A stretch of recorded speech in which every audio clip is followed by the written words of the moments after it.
don't get to interview a lot of women in aviation. How did you get the bug? Well, my dad was an airline pilot, and my uncle is a flight instructor, and he took me up when I was 16, and ever since then I wanted to be a pilot, and I didn't actually get to start taking lessons seriously until I was 21. So my dad and I bought a Cessna 150, and I did my training in that. My uncle was my flight instructor. Oh, so you've got it goes into the family then? Yes, yeah, long line of flyers. So. Now, there's a big difference though between just flying an airplane and becoming an instructor. There are total different worlds there. How did you get the bug to become an instructor? Well, I've been flying for about 10 years, and I've been instructing for about 4 years now, and I've learned more in those last 4 years than I have in altogether the 10 years of flying. So it's just seemed like a natural step to me, you know, as I progressed through getting all my ratings. You know, I always knew that I wanted to get my CFI, just a good way to build up time and, you know, continue flying. So. When you're instructing, though, you're dealing with a lot of different people, a lot of different, I don't know, attitudes and learning abilities and skills and that type of thing. How have you coped with all of that? Well, you just do the best you can working with each individual, and you try to conform to their needs, and everybody has a different way of learning, so you just have to kind of figure that out. It's, you know, it's a very personal process. You really get to know your students and care about them as individuals, and you know, it's you just want to see them succeed, and it's very rewarding when they do. And you know, a lot of these people I fly with have been wanting to get their license most of their life, and this is a life goal of theirs. So I feel honored to get to help people achieve a goal like that. Now, when you talk about a student, what type of students are you getting? Like young students, 15, 16-year-old? Are you getting elderly students? Are you getting male, female? What are the people that you're teaching?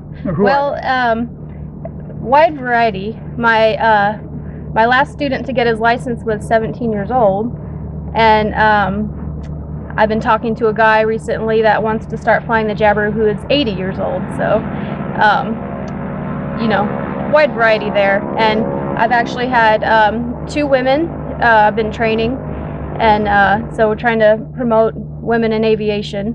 So. Now, when you talk about someone 16 or 17 years old, and then you talk to someone my age, you know, 70, 80 years old, there's a big difference in the way that we absorb things or we learn stuff. This, you know, 17-year-old, I could tell him something one time, and he would grasp it and understand it. And but it was more, you know, I really had to work with him through the whole process. You know, so some of these older guys, they take the initiative a little more to do the study at home, and you know, self-study, and but some of these older guys tell me, enjoy your young mind while you have it. Say, you know, it doesn't get it easier as you get older. Yeah. So. Okay. Now, you learned how to fly what, on a 150? Yes, a Cessna 150. Now, we're sitting here in a Jabiru, though, and you're using it in a flight school environment. Mm-hmm. There's a big difference between a 150 Cessna and a Jabiru. What are some of the things that you found that are different, say, from a conventional point of view, going back into the light sport?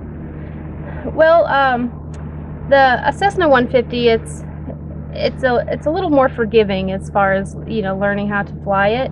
But the Jabiru, it's sleek, it's fast, it's a little hot rod. It you know, it may take people a little more time to get used to it, but it has so much more information on its electronic flight display, and and you're not flying something that's like 60 years old in technology. Right. I mean, yeah, it's new technology. I saw this airplane take off the other day, and I mean, it's climbing out at 700, 800 feet a minute, and you must be cruising well over 100 miles an hour. Yes, it's a great cross-country cruiser. It's very fuel economic. We're able to keep the cost down because it burns 4 gallons per hour. So, have you had a lot of maintenance required on the airplane to keep it going in the flight school? no, just keeping up with our 100 hours and our annuals. Just keeping it up to date is all we... No landing gear problems? I mean, that's one of the weakest points of 150 Cessna. You thump her down once or twice, and you're looking for a lot of parts to fix it. I've seen some pretty rough landings in this thing, and it holds together nice. It's a strong machine here. So. Now, if someone were to get involved in this, what are they looking at commitment-wise as far as time? How long would it take the average person to go through one of the courses as you teach it? Well, I'd suggest somebody to fly at least once a week.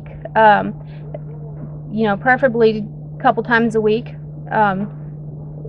The fastest I've ever gotten somebody a sport pilot's license was 2.5 weeks, and he actually camped out here at the airport, and we flew twice a day, ground school all day.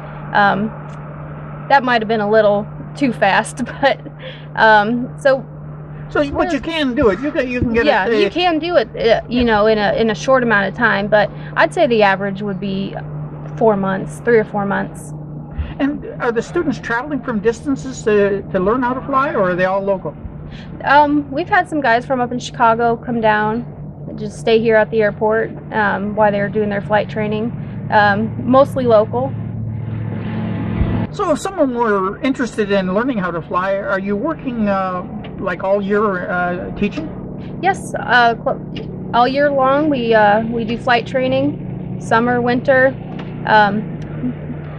Every season has its benefits.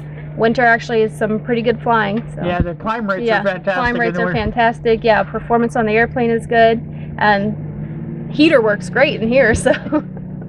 Yeah. So if somebody wanted to get in touch with you, get a little more information, or sign up for one of your courses, you got a phone number they can reach out? Yes, you can call SRT Aviation at 618-244-7746. And you're located in the Mount Vernon Airport? Yes, Mount Vernon Airport in Mount Vernon, Illinois. Thank you very much for your time. Thank you.